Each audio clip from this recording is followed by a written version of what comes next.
लंबी लंबी उमरिया को छोड़ो, अब के बरस तुझे धरती की रानी। दुर्गा है मेरी माँ, अम्बे है मेरी माँ। क्रांति क्रांति। साल 1976 में रिलीज हुई फिल्म बैराग के बाद दिलीप कुमार ने अगले 5 सालों तक किसी भी फिल्म में काम नहीं किया था। ये ब्रेक और भी लंबा हो सकता था अगर उनके पास मनोज कुमार अपनी फिल्म का ऑफर लेकर नहीं जाते। मनोज कुमार जिनका सपना था कि एक दिन वो अपने आइडल दिलीप कुमार को अपने फिल्म में डायरेक्ट करें। अपने सबसे बड़े सपने को पूरा करने का मौका मनोज कुमार को एक ऐसी फिल्म में मिला जिसके लिए उन्होंने अपनी तरफ से सब कुछ झोंक दिया। एक ऐसी फिल्म जो भारत कुमार की ड्रीम प्रोजेक्ट थी। फिल्म का नाम था क्रांति। ये तोप चलेगी तो किले का दरवाजा टूटेगा, मगर करीम खान नहीं जो तोप न पहचाने। कुल्हाड़ी में लकड़ी का दस्ता न होता तो लकड़ी के कटने का रास्ता न होता। अपनी लाशों से हम तारीख को आबाद रखे, वो लड़ाई हो कि अंग्रेज जिसे याद रखे। समझे? सिर्फ इतना कि याद रखें कि जुल्म और झूठ की डाली पर एक बार फल लगता है, दोबारा नहीं। मानता हूं मैं मुजरिम हूं, लेकिन आपका मुजरिम नहीं। मुजरिम हूं मैं अपनी मातृभूमि का, इस देश की सरजमीन का मुजरिम हूं जिसका जर्रा जर्रा मेरे ज़मीर को ललकारता है। आज के इस एपिसोड में हम आपको बताएंगे इस फिल्म से जुड़े कुछ सुने और 80 के दशक की सबसे सफल लेखक जोड़ी सलीम जावेद को क्रांति का आइडिया मनोज कुमार साहब ने ही दिया था। 1974 में आई फिल्म रोटी कपड़ा और मकान के सेट पर इस फिल्म को बनाने के लिए डिस्कशन शुरू हो गए थे, जहां क्रांति के डायरेक्शन का काम चंद्र बरोट को देने का फैसला लिया गया था। मनोज कुमार साहब उस समय तक इस फिल्म से सिर्फ प्रोड्यूसर के तौर पर जुड़े हुए थे। चंद्र बरोट इस फिल्म के जरिए अपना डायरेक्शन डेब्यू करने वाले थे, लेकिन कुछ कारणों के चलते उन्हें यह फिल्म नहीं मिली और मनोज कुमार साहब इस फिल्म में बतौर डायरेक्टर और डायलॉग राइटर भी जुड़ गए। क्रांति अपने समय की सबसे महंगी फिल्मों में से एक थी, जिसका एक मुख्य कारण था इस फिल्म से जुड़े बड़े बड़े अभिनेता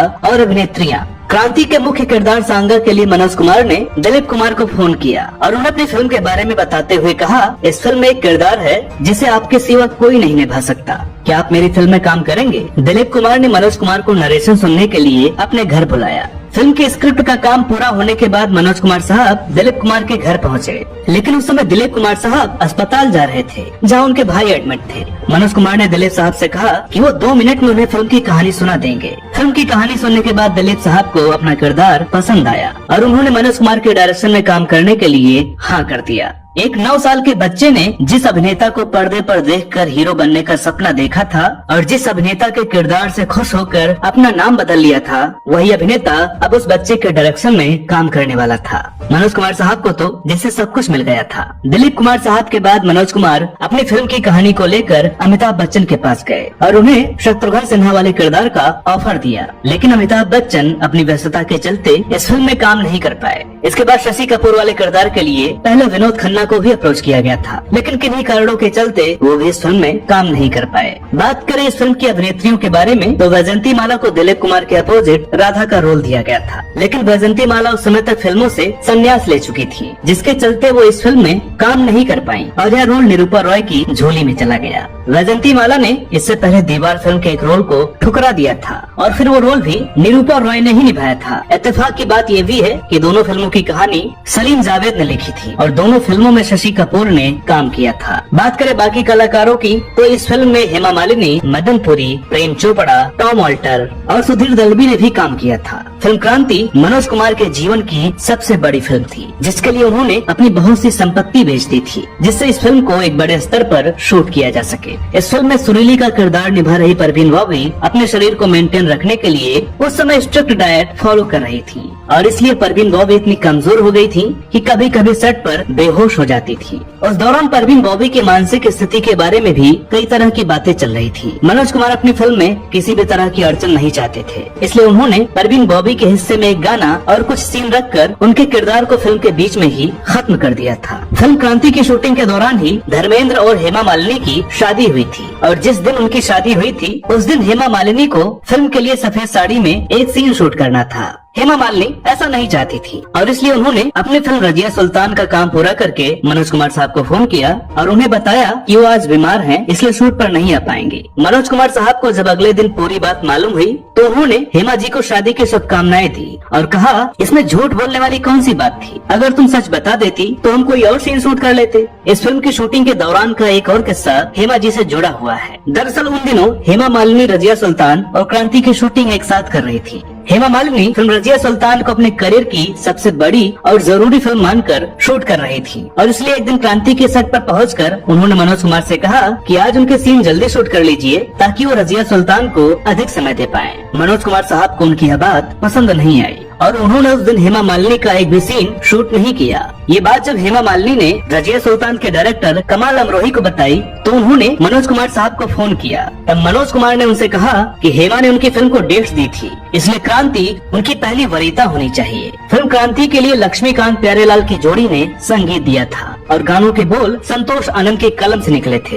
जिन्हें लता मंगेशकर, मोहम्मद रफी, किशोर कुमार और नितिन मुकेश जैसे गायकों ने अपनी आवाज दी थी। मनोज कुमार मुकेश जी से ही अपने फिल्म में गाना गवाते थे और उनके निधन के बाद इस फिल्म में उन्होंने मौका किसी बड़े सिंगर की जगह मुकेश जी के बेटे नितिन मुकेश जी को दिया। लगातार 180 दिनों तक काम करने के बाद मनोज कुमार ने 10 घंटे की फिल्म शूट की थी, जिसे बाद में 3 घंटे और 15 मिनट तक का रखा गया। 3 फरवरी 1981 को फिल्म क्रांति रिलीज हुई और साल की सबसे बड़ी हिट फिल्म साबित हुई। कहा जाता है कि राजस्थान, दिल्ली और मुंबई के कुछ इलाकों में इस फिल्म से जुड़ी टी शर्ट भी बाजार में आ गई थी। फिल्म क्रांति में 21 मिनट के बिल्डअप के बाद क्रेडिट्स दिखाए गए थे, जो हिंदी सिनेमा में अपनी तरह का पहला प्रयोग था। क्रांति ने भारत के लगभग 26 स्थानों पर सिल्वर जुबली मनाई थी और उस साल रिलीज हुई सिलसिला, नसीब, लावारिस और कालिया जैसी बड़ी फिल्मों को पीछे छोड़ दिया था। फिल्म के रिलीज के बाद का एक किस्सा यह भी सुनने को मिलता है कि मनोज कुमार साहब ने दिलीप कुमार को लेकर एक बयान दिया था, जिसमें उन्होंने कहा था कि जो बात दिलीप कुमार साहब को सबसे ज्यादा परेशान कर रही थी वो ये है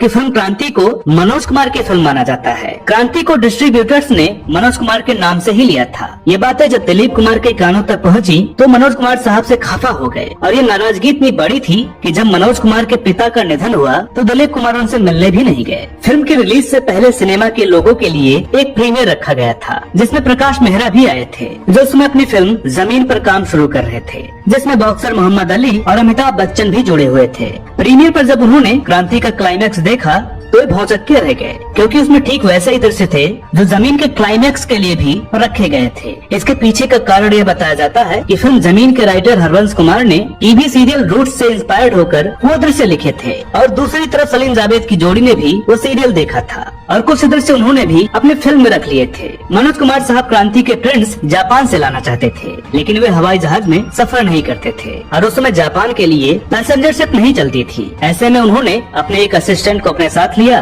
और ट्रेन से जापान की तरफ चल दिए। बीच में उनकी मुलाकात महान साउंड रिकॉर्डिस्ट मंगेश देसाई से हुई। मनोज कुमार साहब ने उन्हें अपनी फिल्म के लिए नेगेटिव दिए और प्रिंट्स लाने का काम उन पर छोड़ दिया। फिल्म के बारे में एक मजेदार बात यह भी है कि इस फिल्म में छोटे से छोटा किरदार भी बड़े अभिनेताओं को दिया गया था और 1-2 संवाद होने के बावजूद भी इस फिल्म के कई छोटे किरदार फेमस हो गए थे। इस फिल्म के बारे में यह भी मशहूर है कि इसकी शूटिंग के दौरान बहुत सी बाधाएं एक साथ पनपने लगी थी। परवीन बॉबी का सेट पर बेहोश होना, कुछ दिनों बाद कैमरामैन नरीमन ईरानी का निधन हो गया, मनोज कुमार साहब के पिता को दिल का दौरा पड़ गया और बारिश में सेट बह जाने जैसी और भी कई बाधाओं से इस फिल्म को गुजरना पड़ा। आखिरकार इन बाधाओं से परेशान होकर मनोज कुमार साहब एक दिन लाहौर में क्रिकेट मैच देखने चले गए और फिर वापस आकर शूटिंग शुरू की तो सारी बाधाएं किसी दैवीय चमत्कार की तरह अपने आप ही ठीक हो गयी और इस तरह एक महान फिल्म का काम पूरा किया गया। तो दोस्तों, उम्मीद करते हैं कि फिल्मी किस्से का आज का एपिसोड आपको पसंद आया होगा। वीडियो अगर अच्छी लगी हो तो प्लीज इसे लाइक करें, शेयर करें, चैनल पर नए हो तो प्लीज इसे सब्सक्राइब जरूर